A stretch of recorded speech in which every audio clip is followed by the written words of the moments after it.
কমিশনে 30টির উপরে রাজনৈতিক দল একমত হয়ে সকলে এক কথা বলে সংবিধানের টেকসই পরিবর্তনের জন্য, সংস্কার সাধনের জন্য, সংস্কারকে টেকসই করার জন্য সংশোধনী নয়, সংবিধান সংস্কার পরিষদের বিষয়ে সকল রাজনৈতিক দল আমরা একমত হয়েছিলাম।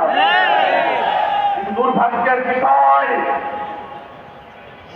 ভোটের আগে পর্যন্ত তারা ফরমালি গণভোটের বিপক্ষে বলে নাই, কিন্তু ভোটের পরে 2/3 মেজরিটি পাওয়ার কারণে তারা জনগণের রায়কে বিভ্রান্তি দেখানোর সাহস করছে।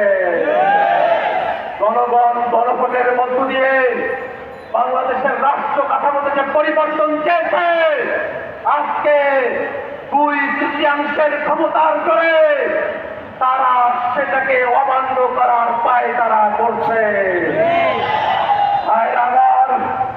তারা সংবিধানের কথা বলছে, আমরাও বলি দেশ পরিচালনা করতে সংবিধান লাগবে, কিন্তু সেই সংবিধান 72-এর মুজিববাদী সংবিধান না।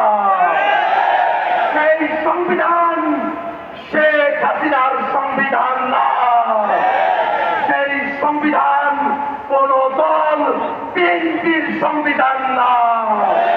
দেশ পরিচালনার জন্য সংবিধান লাগবে, সেই সংবিধান হতে হবে জনগণের সংবিধান।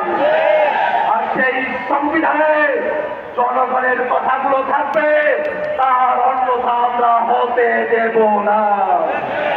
আমরা তো বুঝি আপনারা সংস্কার চান না, গণভোট চান না, তার পেছনের কারণ হলো আপনারা বাংলাদেশের রাষ্ট্র ক্ষমতাকে, বাংলাদেশের সাংবিধানিক প্রতিষ্ঠানগুলোকে এক ব্যক্তির পরায়ত্ত করে রাখতে চান।